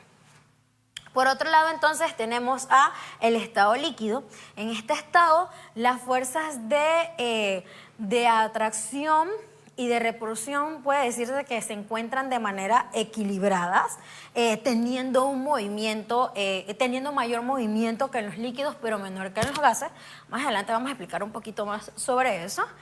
Un ejemplo, entonces, el agua, que es una sustancia, pues, en estado líquido y fundamental para la vida. Y por otro lado, entonces, como ustedes ya conocen, tenemos a las partículas que se encuentran en estado gaseoso, que siempre están en constante movimiento de un lado hacia el otro. Por otro lado, entonces, tenemos, solo para mencionar y no dejar por fuera, el estado plasma, que es un estado ionizado, ya que debido a su alta temperatura, sus electrones se van separando del núcleo y es por eso que nosotros aquí observamos los iones, observamos las cargas iónicas separadas entonces de otros elementos. ¿Dónde nosotros observamos en nuestra Tierra este estado? En los rayos, en la producción de los rayos siempre se encuentra en estado ionizado. Y muy importante, esto siempre va en incremento de temperatura, o sea que a medida que aumenta la temperatura, asimismo va aumentando el movimiento de las partículas. De hecho, esta es una de las características que hace que en el estado plasma los iones entonces se separen unos de otros porque se encuentran a una temperatura tan elevada y el movimiento es tan alto que hacen entonces que sus iones se separen. Ahora sí vamos entonces, ya sabiendo un poquito más sobre esto, vamos entonces a retomar la teoría cinética molecular aplicada a los líquidos y a los sólidos. Bien, las fuerzas de atracción en los líquidos son lo suficientemente fuertes para mantener las partículas cerca unas de otras, pero no tan fuertes como para mantenerlas en una posición fija, mientras que en los sólidos las fuerzas de atracción son muy fuertes y mantienen las partículas muy juntas unas de otras. Ahora, aquí nosotros podemos observar que, si bien es cierto, aunque en los sólidos predominen las fuerzas de atracción, no es que ellas no tengan un movimiento que están siempre fijas. Ellas poseen un movimiento más que todo de vibración. Esto es a nivel nanoscópico. Ellas, si bien van a estar estáticas, pero el movimiento es sobre ellas mismas, no es que van a estar fluyendo de un lado hacia otro. Mientras que entonces que en el estado líquido, sus fuerzas de repulsión no son tan fuertes como para que tengan, sus fuerzas de atracción son lo suficientemente fuertes como para mantenerlas justas, pero a su vez tienen un movimiento fluido menor que el de los gases. Estamos hablando en comparación. Entonces, este tipo de fuerza equilibrada entre una y la otra hace que los líquidos posean características que no tienen ni los sólidos ni los gases y que son importantes para el funcionamiento de nuestra vida. Muy bien, Otro aspecto de la teoría cinética molecular aplicada a los líquidos es que el vacío entre las partículas es mayor que en los sólidos, pero menor que en los gases. Entonces, eso lo podemos observar aquí. Observen el movimiento de una partícula a otra, va a haber cierto tipo de vacío, pero no es tan grande como el que hay en los gases. ¿Vale? Y en los sólidos, la mayoría de las partículas pues se mantienen muy juntas y bien ordenadas una de otra. Es por eso que ellos siempre poseen esa atractura rígida, como les dije anteriormente, ellos vibran, solamente su movimiento es de vibración, pero se encuentran en una forma rígida. Se encuentran en esa estructura tridimensional que no permite alejarse una de la otra. Bien. Otro aspecto es que los líquidos son más densos que los gases, pero menos compresibles que estos. O sea que ya nosotros sabemos que los gases son muy compresibles, de hecho es una característica, sin embargo nosotros no podemos hacer lo mismo con los líquidos, pero sí son pues un poco más densos que estos. En cambio, los sólidos, su densidad es mucho más grande y algunas veces es similar a la de los líquidos. ¿Ok? En los líquidos, las partículas tienen mayor energía cinética que en el estado sólido, pero menor que en los gases. De allí, nuevamente repetimos entonces, el movimiento que tienen sus partículas. Recuerden que todo esto entonces va aplicada a la cantidad de energía cinética. En cambio, en los sólidos, como su velocidad es de vibración, esta velocidad va a depender de la temperatura, o sea que en un sólido a medida que va aumentando la temperatura, asimismo entonces va aumentando su velocidad de movimiento. También va aumentando el volumen y con ello va influenciado lo que es el cambio de estado. Por ejemplo, si usted tiene un cubo de hielo y empieza a aumentar la temperatura, es decir, usted lo saca del congelador, cuando está a temperatura ambiente, la temperatura ambiente es más elevada que la que está en el congelador, usted de una vez va viendo que ahí va cambiando de estado sólido a estado líquido. Y ahí se va produciendo lo que es un aumento de energía, asimismo va aumentando la energía cinética entre las moléculas. Así que más que todo eso también va influenciado con lo que es los cambios de estado. Así que es muy importante tomar en cuenta eso. Bien, chicos, ahora vamos a ver algunas de las propiedades que poseen los líquidos y también algunas de ellas que poseen los sólidos. Vamos a ir paso a paso. Vamos a empezar con las de los líquidos. La primera de ellos que vamos a ver es la viscosidad. La viscosidad es la resistencia de un líquido a fluir. Y esta resistencia, y la viscosidad va entonces a aumentar con las fuerzas intermoleculares. Y esto lo podemos apreciar, por ejemplo, si nosotros comparamos la miel con el aceite o el agua. Usted agarra una cuchara, le coloca un poquito de miel, la deja caer, más que todo lo pueden observar en la imagen que está allí, y podemos observar entonces que se mueve lentamente, es súper viscosa y va a caer más lento. Al contrario que si yo agarro entonces un poquito de aceite, yo puedo hacer lo mismo, agarro una cuchara y lo dejo caer. Si usted hace el ejercicio en su casa, puede entonces observar que el aceite es menos viscoso y por lo tanto va a fluir más rápido que la miel. Si lo hacemos entonces con el agua va a fluir muy rápidamente, o sea que en ese caso su viscosidad pues es realmente baja. Entonces, si yo hago una comparación entre la miel, el aceite y el agua, yo puedo decir que si la viscosidad aumenta con las fuerzas intermoleculares, entonces en este caso la miel posee una mayor fuerza intermolecular en comparación al aceite y al agua. Los invito a que hagan ese ejercicio en su casa y prueben a ver cuál es más viscoso uno de otro. Bien, por otro lado tenemos la tensión superficial. Los líquidos poseen lo que se conoce con el nombre de tensión superficial. Y la tensión superficial es originada por las fuerzas de cohesión entre las moléculas que hay en contacto con el agua. Ahora, ¿cómo nosotros podemos traducir eso de fuerzas de cohesión? Bien, ¿qué sucede en la tensión superficial o cómo se forma la tensión superficial? Bien, vamos a observar esta imagen que yo tengo aquí para que entiendan un poquito mejor qué es lo que les estoy comentando. En las partículas del agua, una molécula de agua está en contacto y está rodeada con otras moléculas de agua. En ese caso, las fuerzas moleculares entre una y otra se compensan. ¿Por qué? Porque ellas van a tener atracción entre todas las partículas y esas fuerzas se compensan. Eso que es lo que se conoce como las fuerzas de cohesión. Ahora, ¿pero qué hace que se forme esa tensión superficial en los líquidos? En la superficie del líquido hay moléculas o hay partículas que están en contacto con otras moléculas pero también de agua, pero también están en contacto con otras partículas de aire.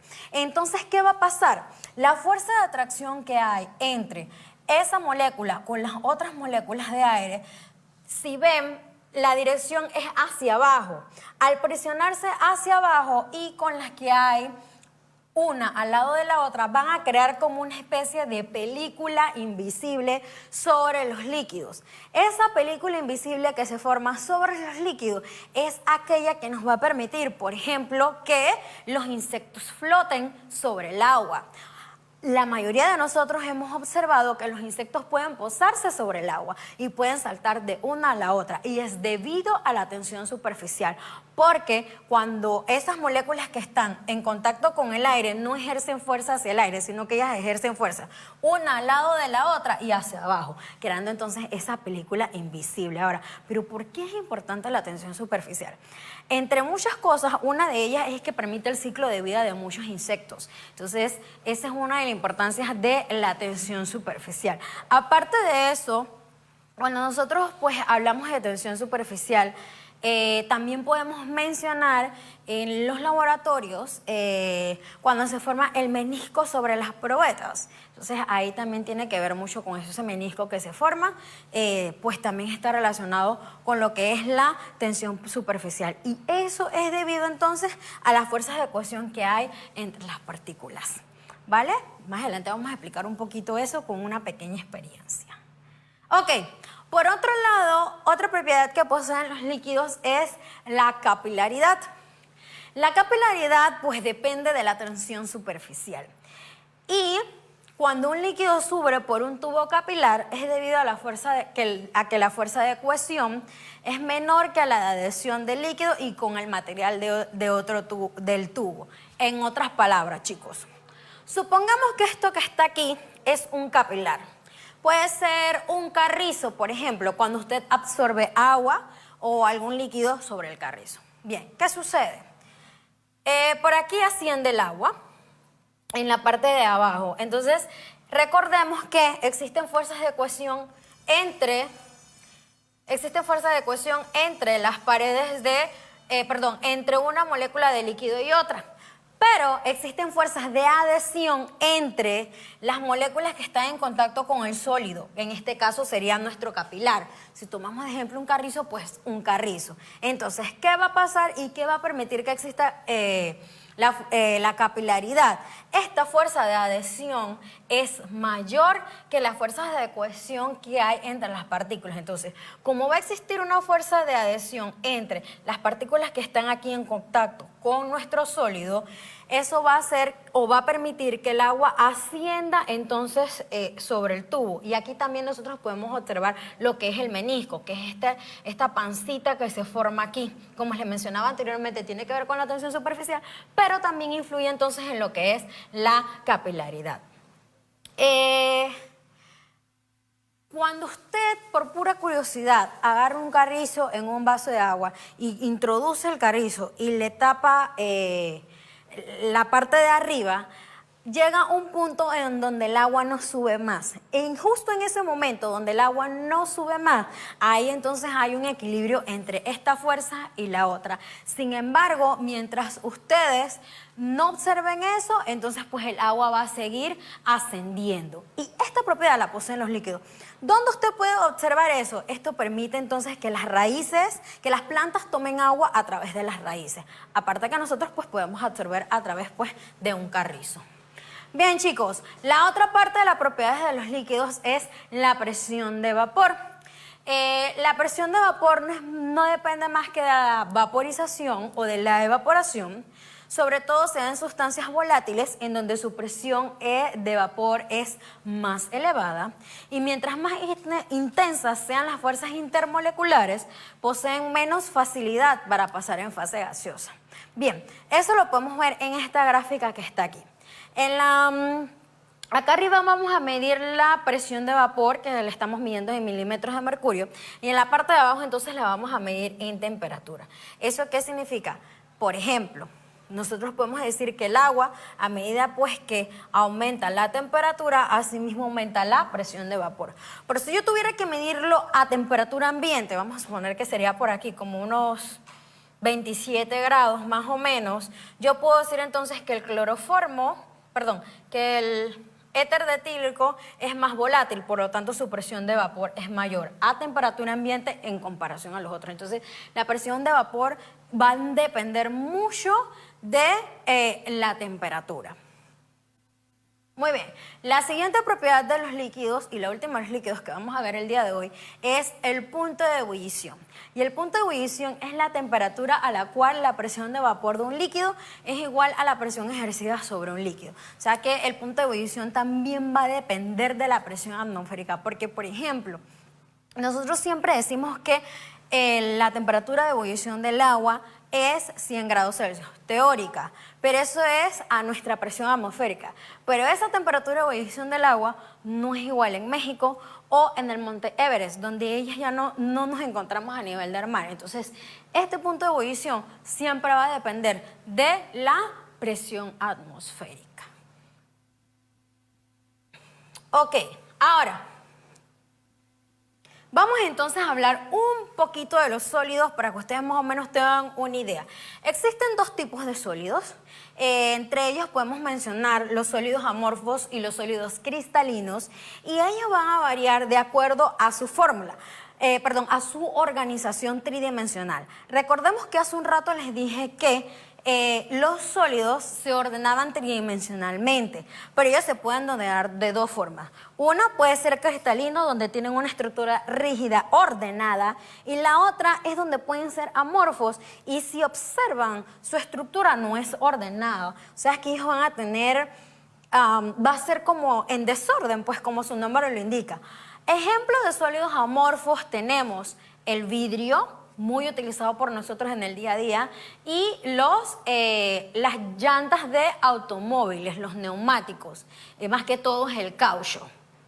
Por otro lado, tenemos a los sólidos cristalinos que van a tener esta estructura ordenada, como lo son el cuarzo, en este caso el cuarzo rosado, y la fluorita de calcio, que la fluorita de calcio pues se utiliza para obtener compuestos de flúor. Entonces es muy importante, chicos, que sepan que la diferencia entre amorfos y cristalinos viene a ser su ordenamiento tridimensional. Ok, ahora, un sólido cristalino puede ser iónico y su unidad básica son cationes y aniones. Y cuando me refiero a cationes y aniones, me refiero a este ordenamiento que está aquí. Este ordenamiento tridimensional es el ordenamiento del sulfuro de zinc. Y ustedes pueden observar en la imagen que ellos van a tener esa forma de cristal muy parecida a la del cloruro de sodio que ustedes han estudiado hasta el momento. Algunas de las propiedades de los sólidos iónicos es que son duros, pero quebradizos al mismo tiempo, tienen puntos de fusión altos, sus estructuras se visualizan como esferas empacadas. Y retomando nuevamente el ejemplo del cloruro de sodio, en la parte de enlace químico, ¿no? Entonces, esta es una forma de representarlos, en este caso es su cristal tridimensional. Ahora, de la misma manera, también un sólido cristalino puede ser molecular. En ese caso, entonces, su unidad básica van a ser las moléculas. Y el ejemplo que les presento en este caso es una molécula de agua. Lo que ustedes están observando aquí, las líneas punteadas son los puentes de hidrógeno que se forman entre una molécula de agua y la otra. El tipo de enlace en los sólidos moleculares son las fuerzas de tipo dipolo-dipolo, ion-dipolo. Obviamente, como estamos hablando de un sólido, esto que está aquí, si el ejemplo es el agua, sería el hielo, porque estamos hablando de estalos sólidos. En otro caso, estos son blandos, sus fuerzas intermoleculares son débiles, en comparación a otros sólidos. Bien, el otro sólido cristalino que tenemos son los sólidos de red covalente, en donde su unidad básica son los átomos. Ejemplo, los átomos de carbono unidos de esta manera covalente para formar un diamante. Dentro de las propiedades de estos átomos, de esta red covalente, tenemos que son duros, sus puntos de fusión son altos, son malos conductores de calor y electricidad. Es por eso que el diamante es uno de los elementos más duros que existe. Entonces, muy importante recordar que están formados por varios átomos de carbono. Muy bien, dicho esto, vamos ahora a aplicar un poquito esas propiedades de los líquidos. Bien, chicos, yo me he puesto mis implementos porque ahora vamos a trabajar en el laboratorio. Vamos a recordar los implementos de seguridad. Nuestra bata para proteger nuestra ropa. Usted puede utilizar guantes si desea porque vamos a usar colorantes de colores. Así que puede ponérselos. También si tiene lentes de seguridad se los puede poner. Aunque no vamos a utilizar sustancias que afecten nuestra vista, por seguridad usted los puede utilizar. Bien. El objetivo, el cual vamos a manejar, es que vamos a demostrar algunas de las propiedades de los líquidos. En este caso vamos a demostrar la tensión superficial y la capilaridad. Bien, ¿qué materiales necesitas para reproducir esto en tu hogar? Bien, vamos a necesitar un bol, de preferencia transparente con agua. Si usted no tiene un bol, puede utilizar algún plato desechable, plástico, pero que sea hondo o que por lo menos tenga esa curvatura para que usted pueda observar los cambios. Bien, yo voy a utilizar café, que es algo que todos tenemos en nuestro hogar. En dado caso, si usted no quiere utilizar café o no tiene, puede utilizar escarcha, también puede utilizar talco para el cuerpo o pimienta. Cualquiera de esas les resulta. También vamos a utilizar colorantes de color, colorantes de cocina, esos que uno encuentra en el súper, el color que usted desee. Jabón líquido, que lo estamos utilizando ahora mucho para desinfectar nuestras manos, jabón líquido. Vasos transparentes de preferencia. Si usted tiene otro, pues también los puede utilizar.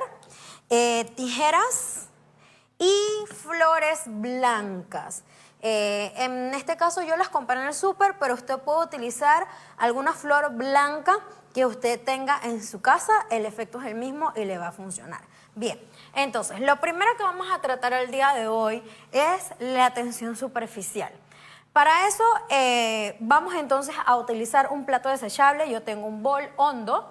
Luego vamos a adicionarle café o pimienta. En este caso yo voy a utilizar café. Y después vamos a agregarle unas gotas de jabón líquido y vamos a observar qué pasa. Bien, vamos a empezar para pues demostrar lo que es la tensión superficial. ¿Qué vamos a hacer, chicos? Con café, escarcha, pimienta, lo que usted tenga, va a agregar sobre el plato o el bol, lo que usted esté utilizando. Poco a poco va a ir adicionando, de manera que en este caso, yo que estoy usando café, el café se vaya distribuyendo por toda la superficie del agua. Mientras usted está haciendo eso, voy a seguir preguntando por qué no se hunde. ¿Qué hace que el café flote, pues, y no se hunde? Entonces usted va a tratar de agregar, no que se amontone, pero sí poquito a poco, de tal forma que el café cubra toda la superficie, lo más que pueda. Yo creo que así está bastante bien. Muy bien. Una vez usted hace eso, entonces va a tomar su jabón líquido y va a ir agregando poco a poco y observemos lo que va a suceder. Ok. Vamos a agregar un poquito más por acá.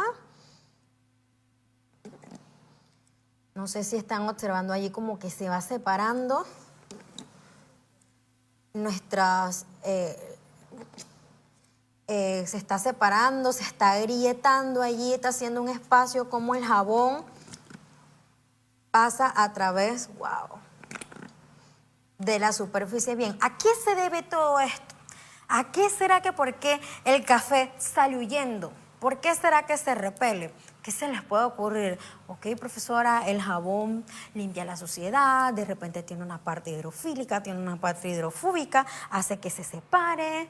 Bien, esto se debe más que todo a que el jabón va a romper esa tensión superficial que hay en los líquidos. Si recordamos cuando nosotros mencionamos atrás aquellas fuerzas que hacían que se formara esta tensión superficial sobre el líquido, mencionamos que las partículas de agua que están en contacto con el agua y con pues el aire, ellas formaban solamente fuerza de atracción entre ellas de forma horizontal y hacia las partículas que están en la parte de abajo. Entonces eso hace que se cree la tensión superficial. En este caso hace que nuestro café pueda flotar. ¿Qué pasa cuando nosotros le agregamos jabón? Bien, al agregarle el jabón se rompe esa tensión superficial, se rompe esa unión entre las partículas y eso hace que se observe como cuarteado, como que se separa, como que sale huyendo. Si usted hace esto con pimienta, con escarcha, con el material que usted esté trabajando, entonces usted va a poder observar allí esas pequeñas grietas, esas pequeñas líneas, esas pequeñas líneas que se ven allí, cómo se va separando, cerquita donde están las burbujitas. Ahí fue entonces donde el jabón rompió la tensión superficial. De esta manera entonces podemos demostrar nosotros que pues la existencia de esta tensión superficial que permite el desarrollo de la vida de otros microorganismos, como ya les mencioné, el caso de los insectos. Vamos para el siguiente experimento. Ok, chicos, el siguiente experimento que vamos a hacer, sencillo, está relacionado a la capilaridad. Entonces, para esto vamos a utilizar flores blancas, colorantes de cocina y algunos vasos de agua. ¿Qué vamos a hacer? A un vaso de agua, o puede ser la mitad de un vaso de agua, le vamos a adicionar de 20 a 30 gotas de colorante, el color que usted desee. Luego vamos a colocar las flores blancas y vamos a observar detenidamente bien qué sucede.